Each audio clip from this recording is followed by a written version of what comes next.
Vamos então para a parte 3 dessa aula, agora falando sobre a Ordem Dominicana. Assim como a Ordem de São Francisco, ela não tem o nome oficial de Ordem Franciscana ou de Ordem de São Francisco, mas ela é a Ordem dos Freis Menores, a Ordem Dominicana também não tem esse nome, ela vai receber o nome em homenagem a Domingos, o criador dela, né? Ou São Domingos, depois da canonização, mas o nome oficial dela é Ordem dos Pregadores, e ela vai ser criada oficialmente em 1216 pelo Papa Inocêncio III, ou seja, o mesmo Papa que a gente já viu em tantas outras aulas, né, e que nessa aula agora a gente acabou de falar nele como o Papa que fez a canonização e, né, a criação da Ordem de São Francisco, aceitou ouvir o São Francisco e a criação da ordem dele. O São Domingos nasce como Dominique, ou Domingos de Osma, em Castela, e ele tinha uma vida já diferente do São Francisco, né? Ele nasceu um pouquinho antes do São Francisco, e ele vai se formar em arte e depois em teologia. Então, ou seja, ao contrário do Francisco, que teve uma vida de um burguês, o Dominique, ou Domingos, ele teve uma vida acadêmica, né?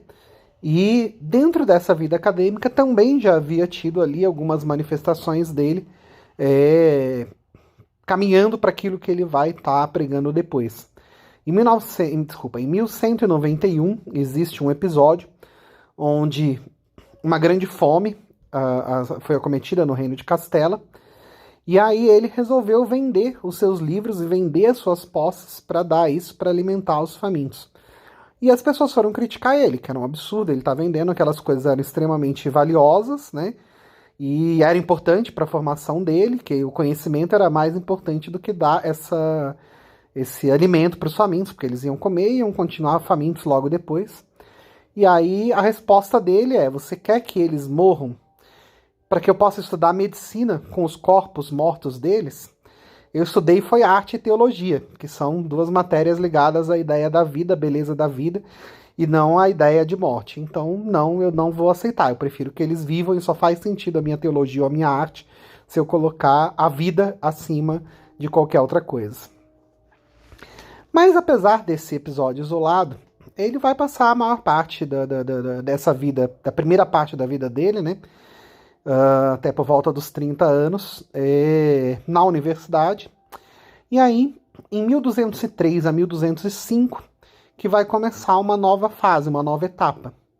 Ele vai, por saber falar várias línguas por conta da universidade, ele vai ser contratado pelo rei de Castela como intérprete para fazer a mediação entre casamentos reais que deveriam acontecer.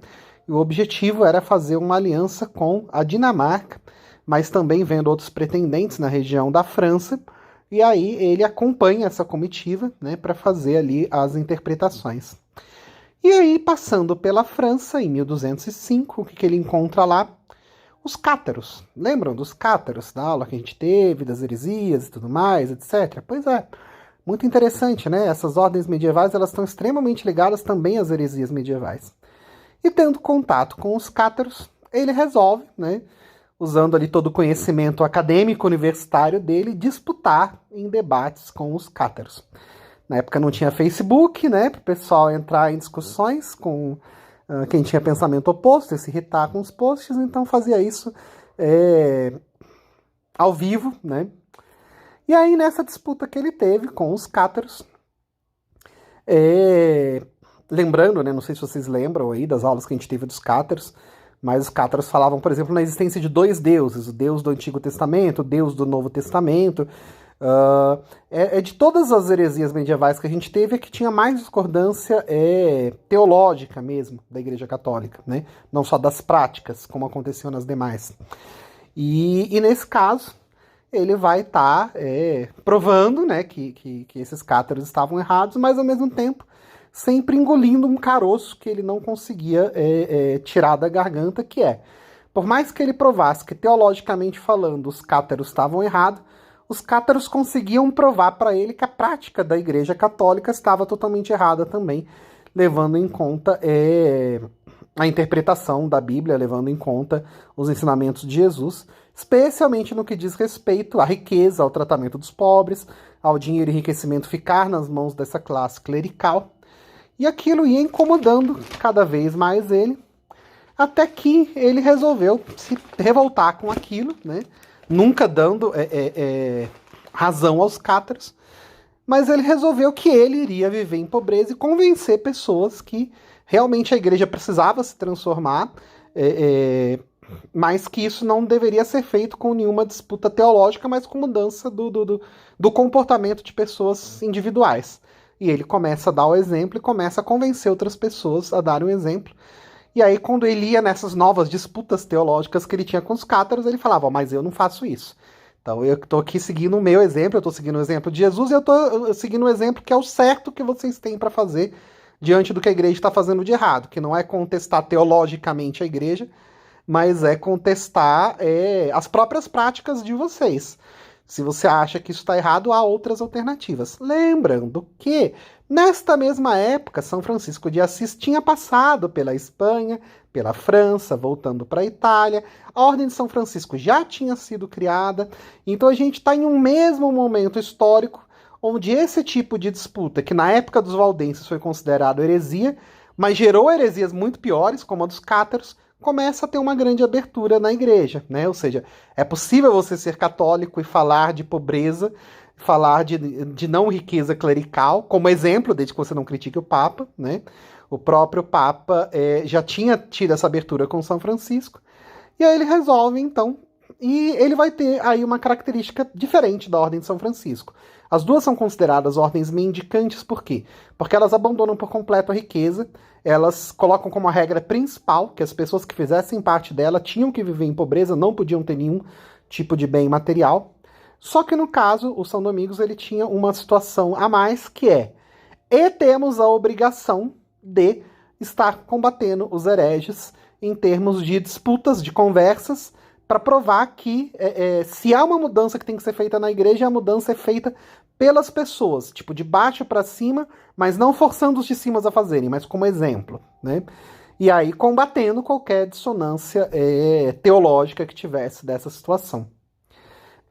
E inspirado, inclusive, né, pelo São Francisco e por outras situações de época também, né? Não foi o Francisco que inventou a ideia do cabelo raspado, mas eles também, né?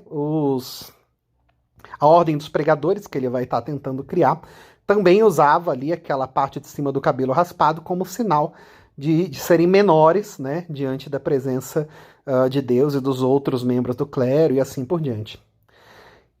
E o que acontece? O Papa vai descobrir que isso estava acontecendo e vai resolver convocar ele também, lá da França, para que ele pudesse explicar aquela situação dele. E ele vai lá para o Papa, explica toda a ideia que ele tinha e o Papa acha aquilo fantástico. Fantástico por quê? Lembrem que a Ordem do São Francisco estava começando a perder o rumo dela, de acordo com o que o Papa acreditava. Gente demais tinha entrado naquela ordem e ela tinha servido como um espaço para acobertar os valdenses. E aí agora tinha uma nova pessoa com uma ideia muito parecida com a de São Francisco, de viver em pobreza, talvez não com tanta ênfase como Francisco, mas ele tinha uma característica a mais, que era a ideia de você pregar contra os hereges, não pregar para perseguição ou morte deles, né, mas para debater, debates teológicos, embates teológicos, para convencer os hereges a abandonarem as suas heresias a partir da ideia da prática da pobreza e não da crítica da riqueza da igreja. E aí, óbvio, o Papa vai querer que isso seja oficializado com uma ordem, a Ordem dos Pregadores vai ser oficialmente criada, vai ter o apoio papal. É interessante que mesmo na França ela vai receber, em Toulouse, que vai ser a cidade inicial dela, ela vai receber o patrocínio de muitos grandes comerciantes ou de grandes senhores feudais, porque acreditavam que quanto mais forte a ordem dominicana ficasse, mais fraco os cátaros ficariam. Porque a principal coisa que atraía nos cátaros era justamente a crítica que eles faziam à riqueza. E quanto mais gente estivesse dentro da igreja pregando a pobreza, mais isso enfraqueceria os próprios cátaros.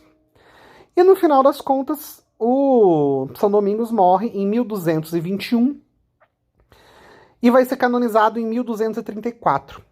Ou seja, também foi uma canonização rápida, não foi tão rápida quanto a de São Francisco, que foi depois de 2 anos, aqui levou 13, mas também é considerada uma canonização muito rápida. E o interessante é, a canonização do São Domingos veio praticamente junto com a criação do Tribunal do Santo Ofício, ou seja, a criação oficial da Inquisição. Como assim? Diante de todas aquelas heresias, a gente tinha visto, né, que no ano de 1231 começam a ser criadas uma série de regras. Tribunais inquisitoriais já existiam antes, mas para unificar todos esses tribunais com o enviado direto do Papa, com poder máximo sobre todos os reis e nobres e bispos e abades e etc. E esse representante máximo da Inquisição teria poder acima de qualquer um menos do Papa. Seria tipo a primeira pessoa abaixo do poder do Papa para estar combatendo as heresias. E o São Domingos era o exemplo perfeito que eles precisavam para isso. Porque, primeiro, não tinha, entre ele e os seguidores dele, pessoas que quebravam os valores morais da igreja, como era tão comum no resto da instituição. Segundo, tinha uma ampla formação teológica. E terceiro, já fazia parte da vida dele a disputa, embates coloquiais, né, com os hereges, para tentar provar que os hereges estavam errados. É claro que São Domingos, em forma nenhuma, ele atacou, matou, prendeu, mandou para fogueira, ou nenhuma das coisas que são atribuídas à Inquisição depois. Mas vai começar a ficar muito próxima a Inquisição da Ordem Dominicana. Inclusive, os dominicanos vão receber em determinado momento o apelido de Dominicanes. Domini é Deus, canis, cachorro, ou seja, os cachorros de Deus, os cães de Deus. Aqueles que Deus usa para caçar, para estar perseguindo e assim por diante, né? Os cães ferozes de Deus e assim por diante. Porque eles estavam sempre, entre aspas, gritando contra as heresias e etc. Mas que vai bem, de certa forma, distante também, né? E acaba se esquecendo aí de uma das partes principais, que era justamente ser uma ordem mendicante. Ou seja, a pregação contra a riqueza da igreja que estava na base dos ensinamentos dele. O que demonstra que, assim como aconteceu com a Ordem de São Francisco, que no final das contas ela vai se rachar, né, em pessoas que se desviam do princípio original e as pessoas que acabam sendo perseguidas, também as ideias do São Domingos acabam meio que se perdendo quando se cria ali um braço de estruturação para a Inquisição medieval.